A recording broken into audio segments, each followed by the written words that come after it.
Praise lord. దేవాతి దేవునికి వందనాలు. ప్రభు నామమున మీ అందరికీ నా ప్రత్యేకమైన వందనాలు, శుభాలు తెలియచేస్తున్నాను.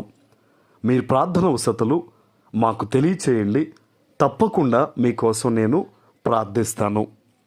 ఈ దినము కొరకు ఏర్పాటు చేయబడిన దేవుని వాగ్దానము 91వ కీర్తన 6వ వచనము. చీకటిలో సంచరించు తెగులుకైనను మధ్యాహ్నమందు పాడు చేయు రోగముకైనను నీవు భయపడకుందువు. దేవుని నామానికి మహిమ కలుగునుగాక. ఈ ఉదయకాల సమయంలో నీ తండ్రి గొప్ప వాగ్దానాన్ని నీకు అందిస్తూ ఉన్నారు. హల్లెలూయా.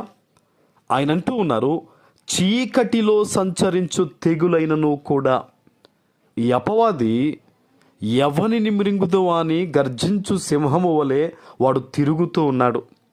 ఏ కుటుంబంలో రోగాన్ని పెడదామా, ఎక్కడ ఇబ్బందులు పాలు చేద్దామా, ఎక్కడ శ్రమల్లో పెడదామా అని వాడు అనేక రకాలుగా చీకటిలో పగలలో సంచరిస్తూనే ఉంటాడు. ఈరోజు నీ తండ్రి చెప్తున్నాడు కదా, ఎటువంటి తెగులైనా కూడా నీ గుమ్మమును సమీపించదు, నీకు నా రక్షణ కాపుదలగా ఉంటుందని నీ తండ్రి నీకు వాగ్దానం ఇస్తూ ఉన్నారు. హల్లెలూయా. ఆయన అంటున్నారు కదా, మధ్యాహ్నమందు పాడు చేయు రోగముకైనను కూడా నీవు భయపడకుందువు. నువ్వు భయపడవు. ఇంకా నేనే నీలో ధైర్యము నింపువాడును, నేనే అధికారుల ముందు నిన్ను నిలబెట్టువాడును, నేనే మాట్లాడించువాడును, నేనే నీకు రక్షణ కేడముగా ఉండువాడునని ప్రభువైన దేవుడు ఈరోజు నీకు వాగ్దానం ఇస్తూ ఉన్నారు. హల్లెలూయా. నీవు భయపడాల్సిన అవసరము లేదు. మరి ఏం చేయాలి? దేవుని సన్నిధిలో యథార్థంగా జీవిస్తూ ఆయన కొరకు నమ్మకంగా నీవు ఉంటే చాలు. ఆయన తన కృపనంతయు కూడా నీ మీద, నీ కుటుంబం మీద ఆయన కుమ్మరిస్తారు. హల్లెలూయా. దేవుడు నీకు దీర్ఘాయుష్యునిస్తాడు, ఆరోగ్యమును దయచేస్తాడు. మీరు చూస్తే హిజ్కియాకు మరణకరమైన రోగం వచ్చింది. అయితే అతడు కన్నీళ్లు విడుస్తూ దేవుని సన్నిధిలో తెలియజేశాడు, అయ్యా నీకు అనుకూలంగా నేను ఎలా బ్రతికానో, నేను యథార్థంగా ఎలా జీవించానో కృపతో జ్ఞాపకం చేసుకోయా అని హిజ్కియా కన్నీళ్లు విడుస్తూ గోడ తట్టు తిరిగి ప్రార్థించినప్పుడు ఆ రోగమును దేవుడు తొలగించి 15 సంవత్సరాలు ఆయుష్నివ్వలేదా? ఈరోజు ఈ వాగ్దానం వింటున్న నీవు ఎక్కడ నుంచి, ఎటువంటి పరిస్థితుల మధ్య, ఏ రోగముతో కానీ, ఇబ్బందులతో కానీ, శ్రమలతో కానీ ఉండి ఈ వాగ్దానాన్ని వింటూ ఉన్నావా? దేవుని సన్నిధిలో యథార్థమైన ప్రవర్తన కలిగి ప్రార్థన చేయి. ఎందుకంటే ఆనాడు హిజ్కియా ఆ యొక్క విషయాన్ని చెప్పిన ప్రవక్త వైపు తిరగలేదు.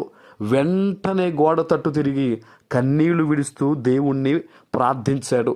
ఈరోజు ఈ వాగ్దానం వింటూ ఇప్పటికే ఏదైనా ఒక రోగము నీ మీద ఉందా?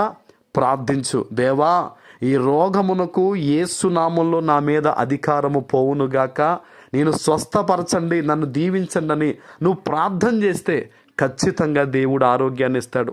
ప్రార్థన చేయి. తండ్రి, ఇదిగో నా భర్త బయటకు వెళుతూ ఉన్నారు, నా బిడ్డలు దూరంగా ఉన్నారు, ఇదిగో నా భార్య, మాకు రక్షణ దయచేయండి, మాకు ఈ రోగం రాకుండా కాపాడండి, మమ్మల్ని ఆరోగ్యముతో నింపండి ప్రభువా అని మీరు ప్రార్థన చేసినట్టయితే, మీరు దేవుని తట్టు మీ చేతులు ఎత్తినట్టయితే గనక ఈరోజే, ఈ క్షణాన్నే దేవుడు అద్భుతమైన స్వస్థత మీకు ఇచ్చి ఏ రోగమునకు నీవు భయపడకుండా ఆయన ఆశీర్వదిస్తారు.